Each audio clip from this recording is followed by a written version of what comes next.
I don't know that it's any more prevalent than it is in the United States. It's just that this is the only institution in the entire country of 12 million people that's at least going to, look at these and do it. So every time I come here, I'm always amazed by the frequency of really severe spinal cases.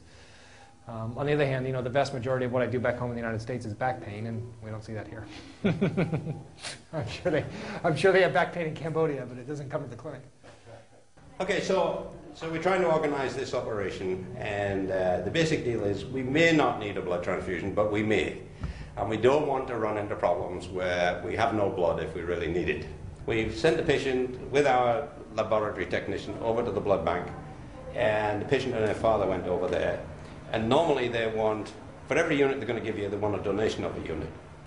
So her father has gone over there and donated a unit of blood, and we now have 1 unit of blood.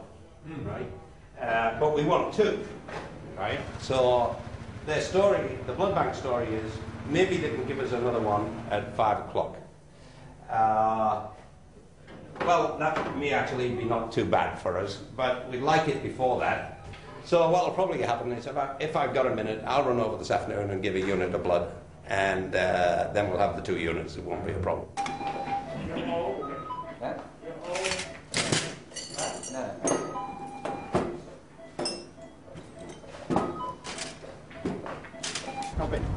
Yeah. Mine's not working.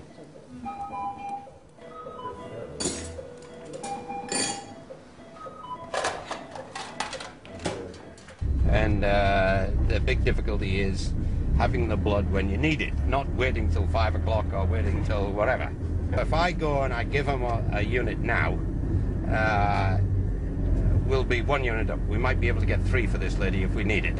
But we're sure to need it tomorrow or the day after, right? So usually what I do is when we have some big surgery like this, I get all the foreigners to go and give some blood so that we're sort of ahead of the game. And then if we need one urgently, the blood bank will maybe give it to us. It's a sort of little game we play. Can you open the tray of all the spinal stuff?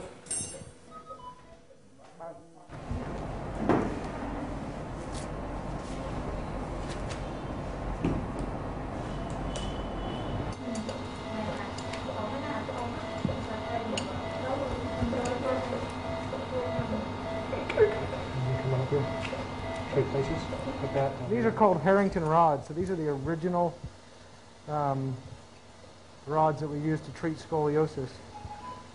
And it's a medical grade stainless steel, and it's a really stiff alloy, and it's difficult to work with, and but it's here.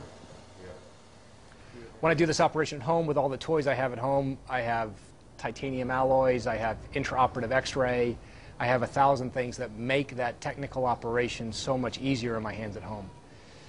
Here, typically the deformities are bigger, the patients are smaller, the instrumentation is clumsier. It's something that we were using in the United States 20 or 30 years ago, and the entire process is difficult. After a promising start, they run into trouble. One of the hooks needed to anchor the rod into position keeps coming free from the spine. Did it really break it?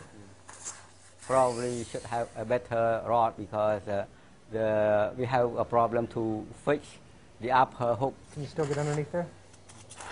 Each time we try to put the rod in, and the rod just split out the bone. Yeah. Grab the end of this one here.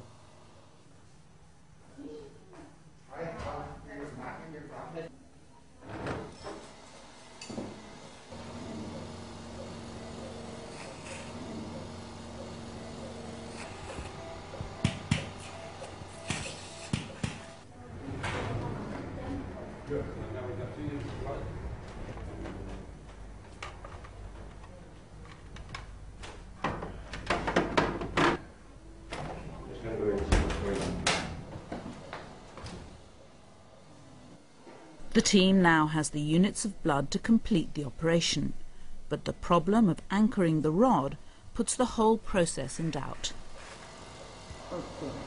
Oh, careful.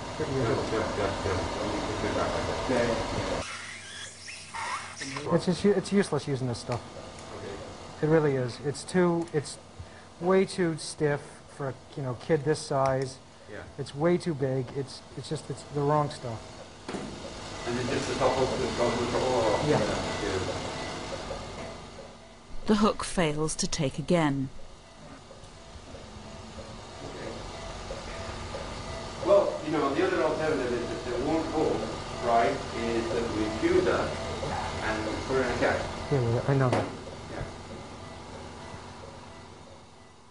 I don't have much confidence that it's going to work until the last moment that we try to put the hook under. They persevere, and finally the rod is secured in place. The operation is a success. I always have heartburn in these cases until they actually wake up and wiggle their toes.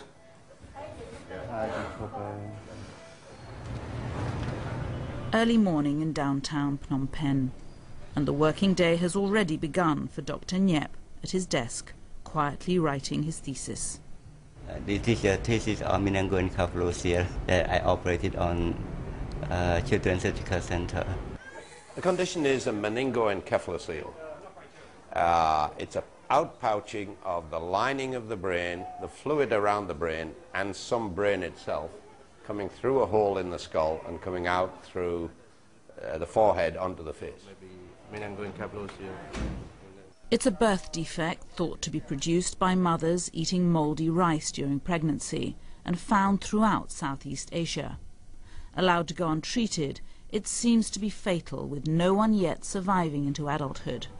Dr. Nhiep has probably had more experience of operating on the condition than any other Cambodian doctor.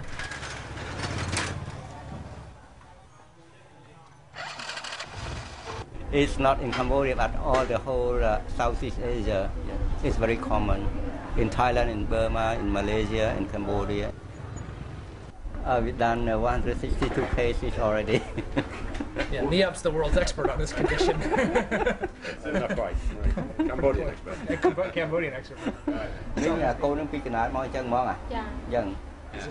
So we think that this is found in rice farmers. It's sporadic. People grow rice, they store it. In the rainy season, the rice can get moldy. A mold produces a toxin that interferes with folic acid. If the mother is pregnant 6 to 8 weeks, when she eats the moldy rice and gets a dose of the toxin, it interferes with the baby closing off what's called the neural tube at the top end. So this is quite common. Despite its prevalence, relatively little work has so far been done on it because it largely affects the poorer sections of the community. Yeah, basically this is poor people out in the countryside, but in the towns people would probably just be buying rice from the shop. The rice would not get moldy, otherwise people wouldn't buy it, so they don't get the condition. It illustrates one of the inherent inequalities in the Cambodian system, where medical resources are often directed towards those sections of the society that have the ability to pay. Oftentimes the people who would be the best physicians are not the people who are moving through the medical school system. Then once they get out, they need to be able to make a living. And oftentimes the people who can afford to pay are the people who have less and less wrong with them. And so what you see in a lot of these third world countries is that a lot of people who actually do have talent and are licensed by the government to practice medicine end up running rinky-dink family practice units where they see a lot of patients and they basically run a pharmacy and they provide a lot of pills for people.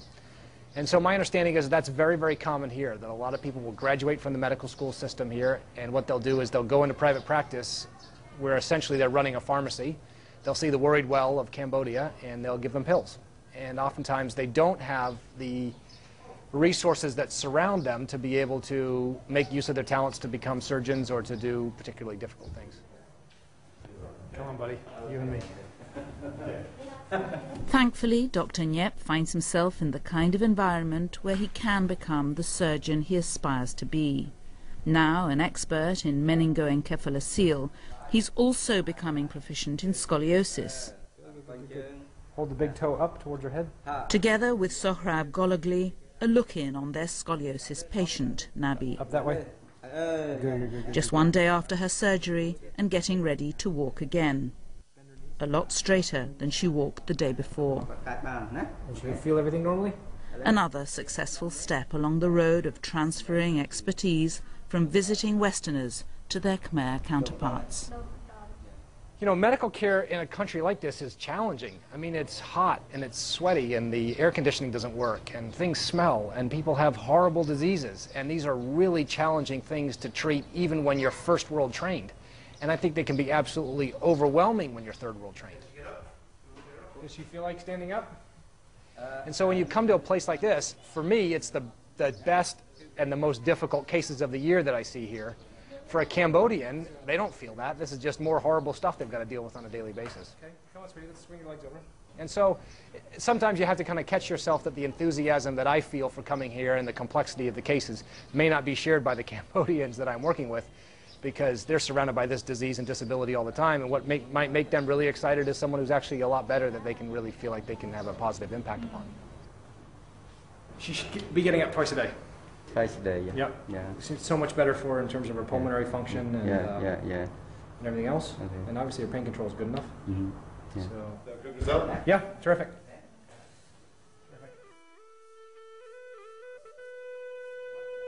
Nong Sakna made a full recovery from his operation to remove his shoulder tumours and returned home. After he'd been home and he came back and he took out the sutures and he was much happier and everything looked good. We saw him about a month later after that and he was still happy and everything was going great, and we haven't seen him since. We usually presume that means that everything's going very well, right? That he doesn't see the necessity to waste money to come back to see us. Miak Lam, who was injured in the rice threshing accident, also made a full recovery, but her story took a tragic turn. She made a complete recovery as far as we were concerned. She stayed with us for 2 to 3 months until we had 95% of her scalp healed. She decided to go home before we'd completely finished up and got it all healed. She returned to her home but died unexpectedly from a stomach ailment completely unrelated to her injuries. It's one of the things that happens. You spend all this time looking after somebody and they go home and something else happens which is relatively minor and there's a death from it. This morning, Long Pros is still undergoing reconstructive surgery to give her a false eye and give her back her looks. So they haven't signed on the dotted line that they're going to do it yet, but they've looked at his legs. For 9-year-old Visna, the news was promising. The Hospital for Sick Children in Toronto, Canada, had expressed an interest in taking on his case. Oh, they'll have seen something like this, but only occasionally. You know, if you've been going for 30 years, that's who the sort of doctor he's going to be seeing, right? They've seen this in Africa or somewhere like that, but they don't get it every day in Toronto. A few weeks after this checkup, he was on a plane for Canada, where he underwent a series of operations on his feet and hands. He's now back in Cambodia, living happily with his family. 2 months after her scoliosis operation, Teng Navi is returning to the centre for a follow-up. Here she is. Hello, Navi. Come, we're going out in it. She's now able to lead a normal life in her home village.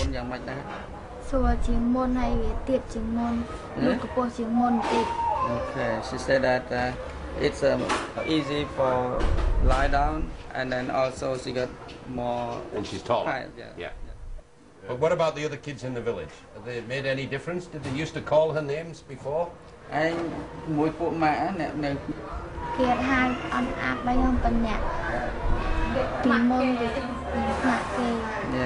she's scared. She doesn't like to go out because back is very bad. But right now, she's looked a lot better. So she stopped scaring and then can go out and play with the other kids. Everybody. As she returns to that new life, so Dr. Jim Goligly too returns to his whiteboard and the cases coming up for tomorrow. So you see there's 8 patients on, which is a bit much for a Friday, but we have to do those 2 babies first. There's a 7-month-old with a complete cleft lip on the left, and there's an 8-month-old with a unilateral.